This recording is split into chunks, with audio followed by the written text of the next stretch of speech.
Bismillahirrahmanirrahim. Assalamualaikum warahmatullahi wabarakatuh.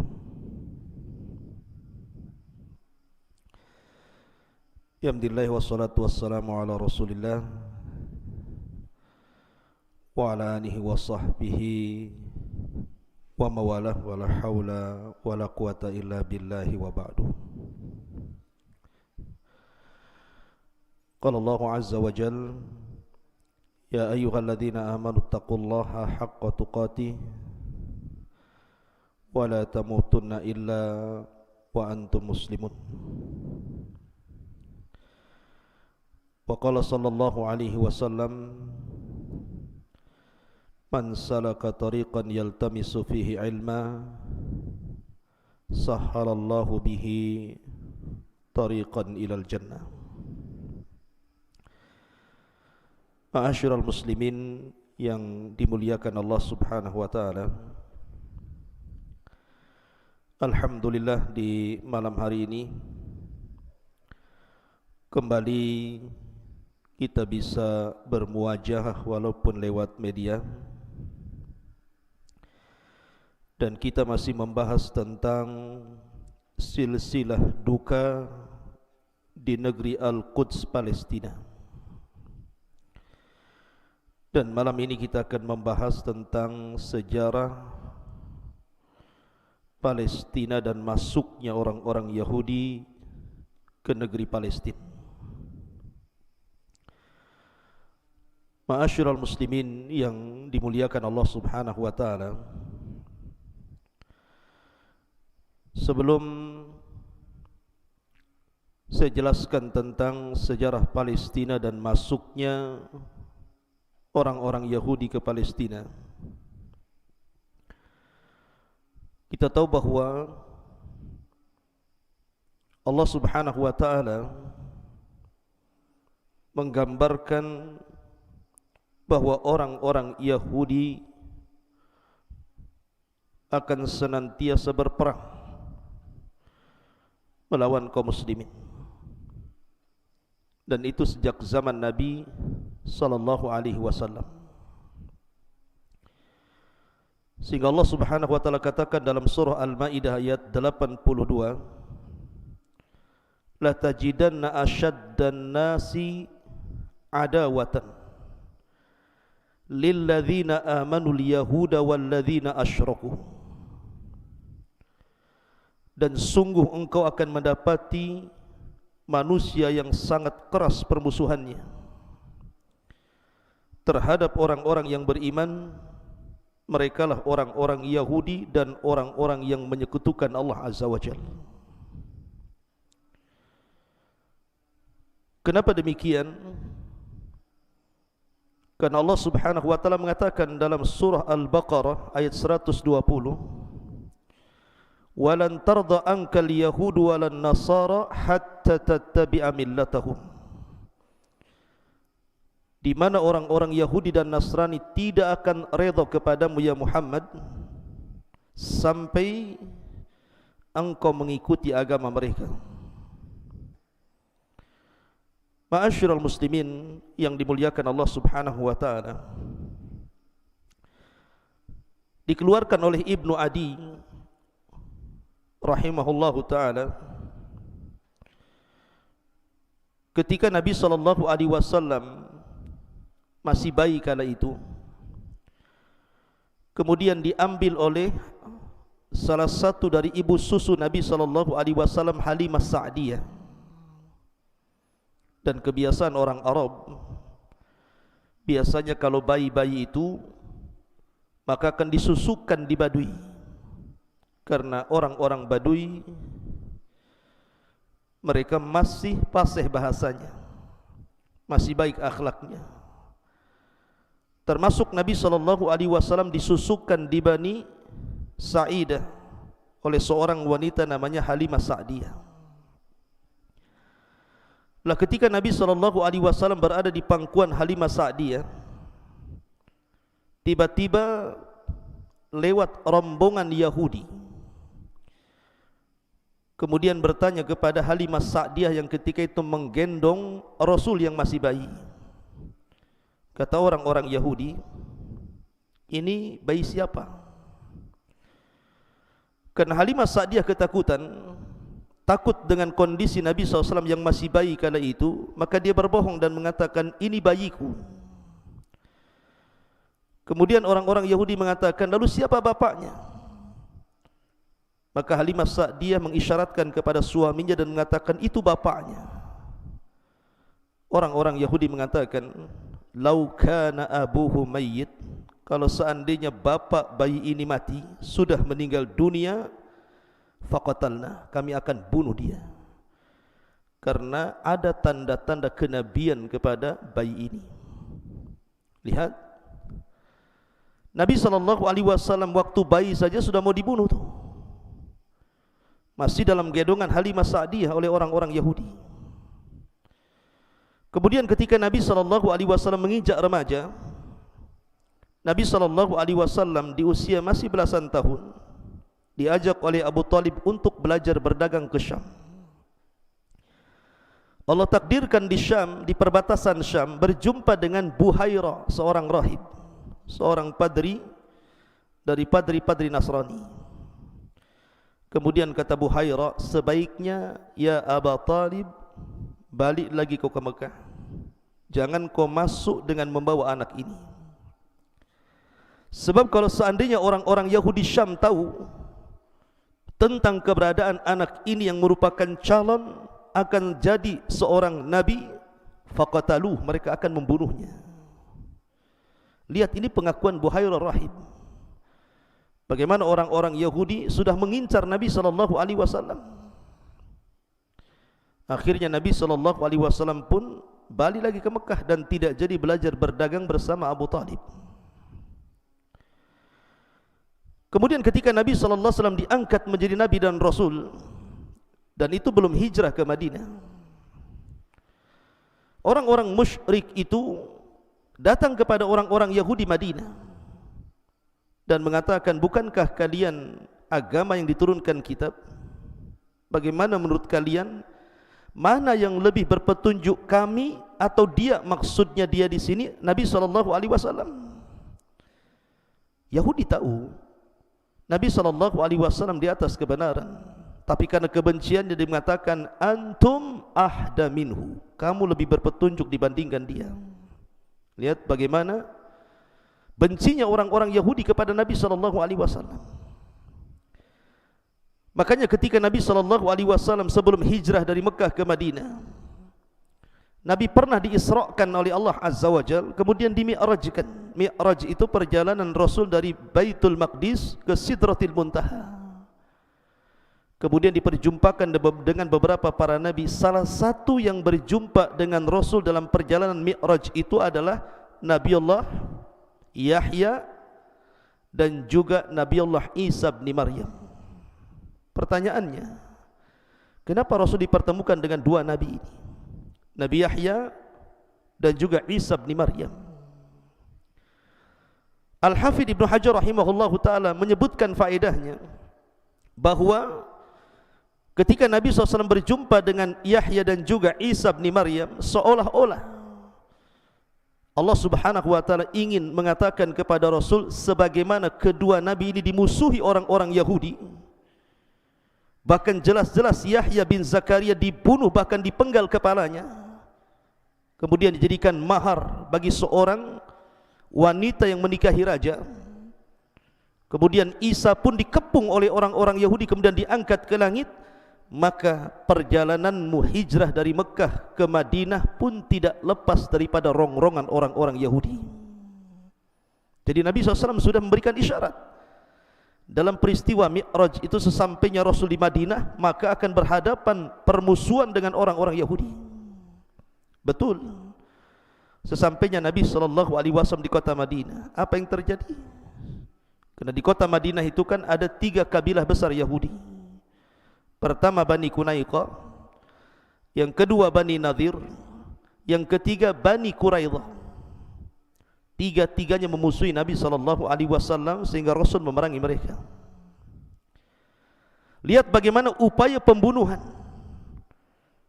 Bahkan ketika Nabi SAW hendak dibunuh dengan cara dilemparkan batu dari atas bukit oleh Bani Qunaiqah atau Bani Nadir. Kemudian Jibril memberitahu bahwa dia akan dibunuh. Maka Nabi SAW mempersiapkan pasukan kemudian menggempur Bani Nadir karena ada upaya pembunuhan. Kemudian ketika perang Khaybar, Nabi SAW dijamu oleh orang-orang Yahudi, kemudian diracun oleh seorang wanita namanya Zainab bintul Harith, dan racunnya sempat termakan. Dengan sebab itu Rasul sakit, dan sebab itu pula Nabi SAW meninggal dunia. Kemudian juga Labid ibn A'sam, seorang Yahudi dari Bani Zurek, berusaha menyihir Nabi SAW. Kemudian dalam perang Ahzab, pengkhianatan besar-besaran orang-orang Yahudi yang memihak kepada orang-orang musyrik. Jadi macam-macam orang-orang Yahudi Madinah itu ingin membunuh, menyakiti dan mengganggu dakwah Nabi SAW dan para sahabatnya. Dan permusuhan ini tidak akan pernah padam sampai hari ini, bahkan sampai kiamat dibangkitkan. Kita kembali kepada sejarah Palestina. Lalu kenapa pula kemudian orang-orang Yahudi dari zaman ke zaman sampai hari ini terus menggempur Muslim Palestina? Setiap hari ada saja yang meninggal dunia, anak-anak, orang dewasa, wanita, orang tua. Perang yang tidak beraturan, perang yang tidak punya akhlak dan adab, perang yang didasari permusuhan yang luar biasa, yang tidak punya rahmat dalam hatinya. Ada apa sebenarnya? Kenapa orang-orang Yahudi itu ingin sekali memberantas dan memberhangus orang-orang Palestina dan ingin mencaplok negerinya? Sebenarnya kapan Yahudi masuk ke Palestina? Ma'asyiral muslimin yang dimuliakan Allah Subhanahu wa taala, apakah betul pengklaiman orang-orang Yahudi bahwa negeri Palestina itu adalah negeri kakek buyut mereka? Karena kakek buyut mereka adalah raja-raja, kemudian mereka ingin mengambil alih kembali. Apakah betul sejarah bahwa negeri Palestina itu milik orang-orang Yahudi? Ma'asyiral muslimin, ini yang kita akan kupas di malam hari ini, sejarah Palestina dan masuknya orang-orang Yahudi ke Palestina. Ma'asyiral muslimin yang dimuliakan Allah Subhanahu wa taala, kalau kita mengacu kepada sejarah lama, 2000 atau mungkin 3000 tahun sebelum Masehi, belum lagi Nabiullah Ibrahim hijrah dari negeri Kaldaniun Irak ke Palestina, maka sejarah ini dicatat. Anda bisa baca referensi sejarah Palestina, apakah dari Barat ataukah dari Islam, ataukah yang dicatat dalam Taurat dan kitab-kitab lama mereka. Semua mengakui bahwa yang pertama kali menempati negeri Palestina ini sebuah kabilah dari Arab, namanya Kan'aniyun. Inilah kabilah yang pertama yang menetap di Palestina. Belum lagi Ibrahim sampai di sini. Orang-orang Kan'aniyun itu sudah sampai di Palestina. Lah orang-orang Kan'aniyun ini terbagi menjadi beberapa kabilah. Ada kabilah namanya Amuriyun. Amuriyun ini mereka tinggal di lembah-lembah di Palestina. Kemudian ada namanya Yabusiyun. Yabusiyun ini tinggal di sekitar Al-Quds. Jadi Al-Quds itu nama lain daripada Yabus. Orang-orangnya disebut Yabusiyun. Baru setelah Islam berhasil membebaskan negeri Palestina dan berhasil menguasai Baitul Maqdis di zaman Al-Faruq Umar ibn Khattab radhiyallahu an, maka nama Yabus atau Al-Quds itu diganti dengan Baitul Maqdis. Diganti dengan Baitul Maqdis, diganti dengan Al-Ardul Mutahharah, Al-Ardul Mubarakah. Asalnya Yabus namanya, sebuah kabilah yang tinggal di sekitar Al-Quds. Adapun Kan'aniyun tinggal di kota pertama di dunia namanya Ariha. Jadi kota tertua di dunia itu namanya Ariha di Palestina. Belum ada kota di dunia kecuali satu, namanya Ariha. Ariha inilah yang diperangi oleh Yusha ibn Nun. Ketika Nabi Musa alaihi salatu wassalam membawa Bani Israel untuk mengambil alih Palestina lewat jalur Ariha, Bani Israel tidak mau. Takut melawan orang-orang Kan'aniyun yang ada di Ariha itu. Sampai akhirnya kemudian Allah Subhanahu wa taala azab mereka. Akhirnya mereka tidak bisa keluar dari padang pasir itu yang disebut dengan negeri linglung atau disebut dengan Ardutih selama 40 tahun sampai Musa dan Harun meninggal dunia. Baru 40 tahun berikutnya kemudian pasukan dipimpin Yusha ibn Nun. Yusha ibn Nun inilah yang membawa orang-orang Bani Israel kemudian membebaskan Ariha, berhasil menaklukkan Kan'aniyun, kemudian merebut Baitul Maqdis. Ini kisahnya. Jadi kalau kita ditanya siapa yang pertama kali menduduki Palestina, maka kita katakan orang Arab. Orang Arab lah yang berhak dengan tanah Palestina, bukan orang-orang Yahudi. Di mana Yahudi? Yahudi datang jauh belakangan setelah berabad-abad. Kenapa kemudian mengklaim bahwa itu tanah Yahudi? Dari mana Anda dapat sejarah? Yahudi itu datang belakangan. Itu pun setelah Musa berlalu. Sementara orang-orang Kan'aniyun ini kabilah Arab, ketika terjadi paceklik hebat, akhirnya mereka pun mencari suaka ke beberapa daerah sampai akhirnya mereka menetap di Palestina. Ketika itu bukan namanya Palestina. Nanti akan saya sebutkan kenapa, dari mana asal Palestina muncul itu. Dulu disebut Ardul Kan'an namanya, bumi Kan'an. Lah bumi Kan'an, kenapa disebut bumi Kan'an? Karena memang penduduk aslinya orang-orang Kan'an. Baru setelah itu, setelah lewat beberapa kurun, barulah kemudian sejarah dimulai ketika Nabiullah Ibrahim alaihi salatu wassalam muncul, kemudian hijrah dari negeri Kaldaniun menuju Palestina. Jadi Nabiullah Ibrahim alaihi salatu wassalam itu datang belakangan. Jadi dia dilahirkan di Irak di masa kerajaan Namrud, dan kabilah Namrud itu disebut Kaldaniun. Banyak ujian dan cobaan Nabiullah Ibrahim dalam berdakwah di negeri Kaldaniun itu, tapi Allah takdirkan tidak terbuka hidayah kepada Kaldaniun itu. Makanya Ibrahim kemudian hijrah bersama Lut alaihi salatu wassalam dari negeri Kaldaniun Irak menuju negeri Kanaan yang belakangan disebut Palestina. Lah orang-orang Kananiun itu tidak punya agama. Mereka para penyembah berhala. Maka kemudian Nabi Ibrahim alaihi salatu wassalam menetap di negeri Kaldaniun ini, di negeri Kanaan. Dari sinilah kemudian dia menikah, kemudian punya anak namanya Ismail, kemudian setelah itu disusul dengan Ishak, dan punya cucu namanya Yakub yang disebut dengan Israel. Dari sini muncul nama Israel. Karena Israel itu nisbat kepada Yakub ibn Ishak ibn Ibrahim. Ma'asyiral muslimin yang dimuliakan Allah Azza wa Jalla. Jadi sebelum Ibrahim hijrah, sudah ada manusia di Palestina itu, namanya orang-orang Kan'aniyun. Makanya negeri ini disebut Ardu Kan'an. Ma'asyiral muslimin yang dimuliakan Allah Azza wa Jalla. Baru setelah kemudian Ibrahim meninggal dunia, masuklah era Nabi Allah Yakub. Nabi Yakub alaihi salatu wassalam tinggal di negeri Kan'an ini asalnya. Kemudian dia memiliki 3 istri yang 2 sah dan 2 budak. Dari 4 wanita ini lahir keturunannya 12.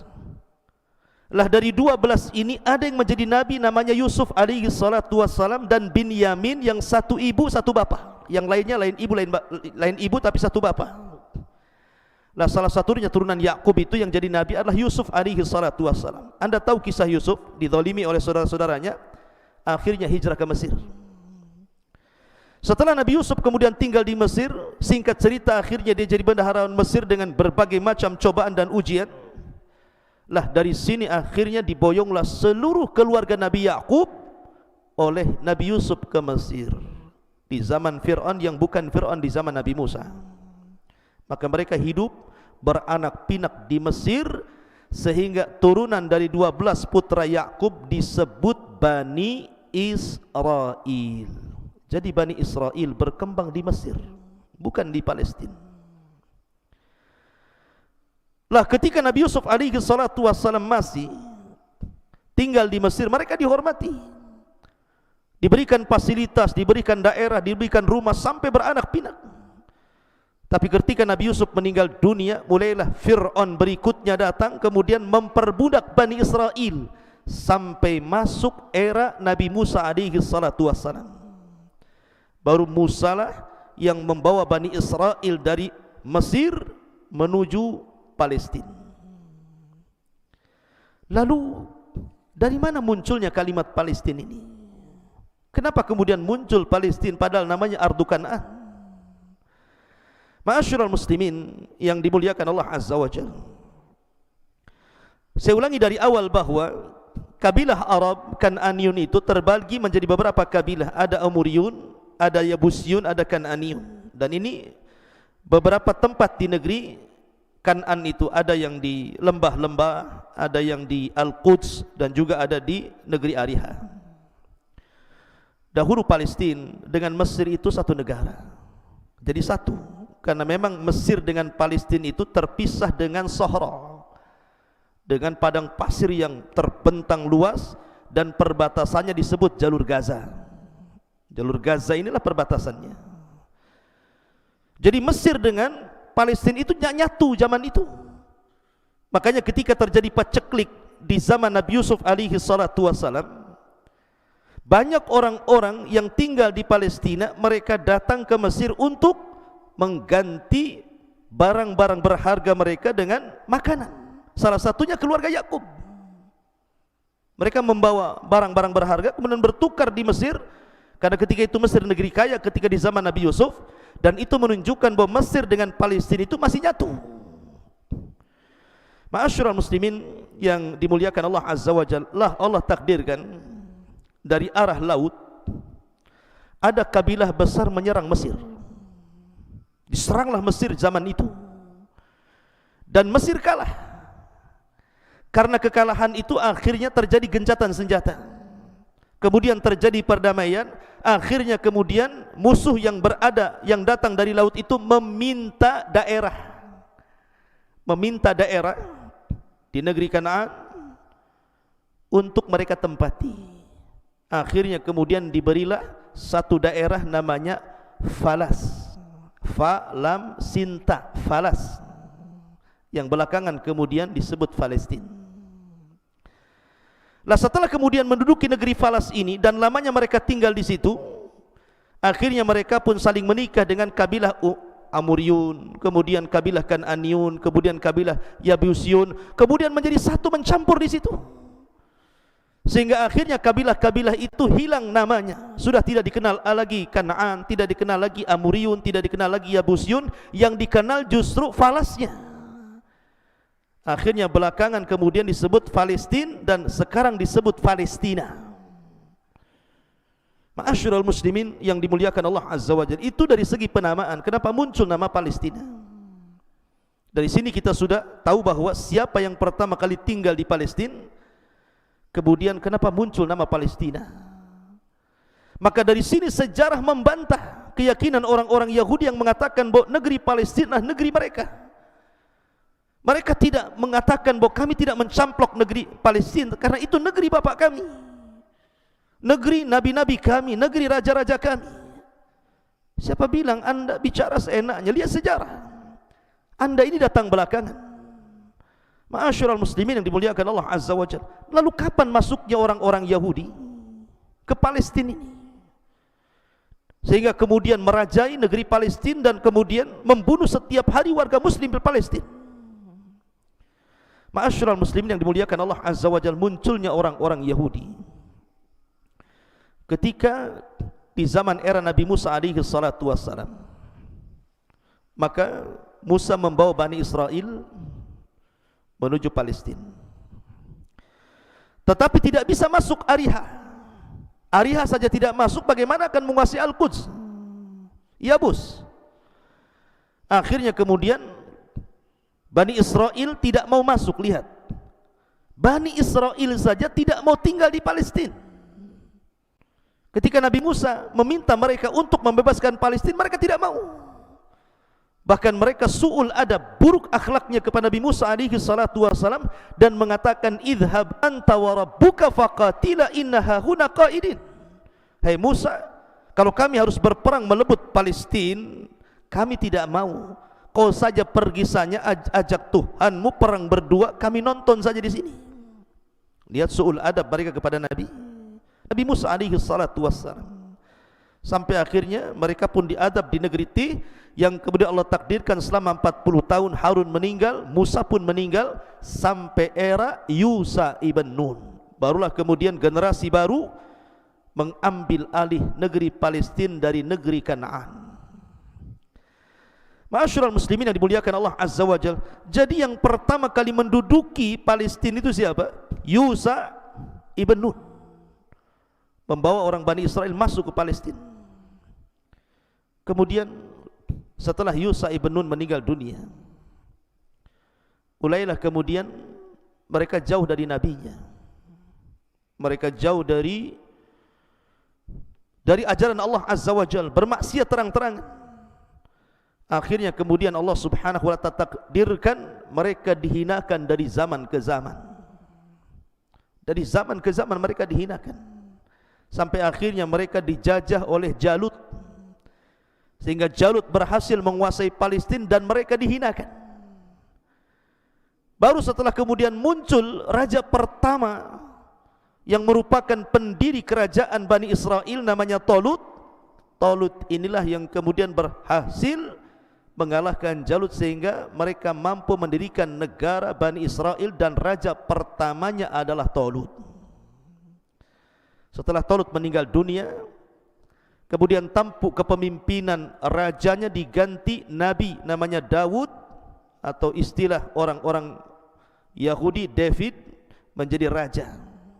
Dan ini satu-satunya raja dari Bani Israel yang merangkap jabat raja plus nabi. Setelah Daud meninggal dunia, kemudian tampuk kepemimpinan jatuh kepada Sulaiman. Dia juga raja plus nabi. Inilah puncak kejayaan Bani Israel di zaman Nabi Sulaiman. Makanya Nabi SAW mengatakan, Malikul ardi arba'atun. Raja yang pernah menguasai dunia hanya 4. Dan yang paling luas kekuasaannya adalah Nabiullah Sulaiman alaihi salatu wassalam. Setelah itu kemudian Dzulqarnain, setelah itu Namrud, setelah itu Bukhtun Nasr. Ma'asyiral muslimin yang dimuliakan Allah Azza wa Jalla. Akan tetapi setelah Nabi Sulaiman meninggal dunia, maka Bani Israel mulai melemah. Disinilah terpecah menjadi 2 negara. Dua negara, satu disebut Israel dan satu disebut Yahuda. Di sini muncul Yahudi. Jadi 2 negara ini terpecah karena putra Sulaiman tidak sekuat Sulaiman, tidak sekuat Daud, tidak sekuat Talut, sehingga terpecah menjadi 2, Yahuda dan Israel. Ada yang mengatakan Yahuda itu ibu kotanya Samara, ada yang mengatakan Israel ibu kotanya Jerusalem. Lah Allah takdirkan kemudian datang pasukan dari luar menggempur 2 negara ini. Pertama, datang Bukhtun Nasr, menghancurkan orang-orang Yahudi dan menghancurkan ma'badnya Nabi Sulaiman, atau disebut dengan Haikal Sulaiman, diratakan dengan tanah, kotanya dihancur-hancurkan, orangnya ditawan, laki-lakinya dibunuh, anak perempuannya dibawa ke Irak. Kemudian mereka menjadi budak di Babil. Kemudian datang lagi selain Bukhtun Nasr, menyerang Israel, hancur juga. Mulailah kemudian terjadi kehinaan terus, dan inilah kehinaan pertama, penghancuran pertama yang terjadi pada Bukhtun Nasr. Karena nanti ada penghancuran kedua. Ketika 400 tahun setelahnya, kemudian mereka sudah kembali ke Palestina gitu ya. Kemudian mereka bermaksiat kembali. Kemudian sebagian mereka membunuh para nabi, diutus kepada mereka Isa bin Maryam. Tapi apa yang terjadi? Isa pun kemudian berusaha untuk dibunuh. Setelah mereka membunuh Nabi Yahya, Nabi Zakaria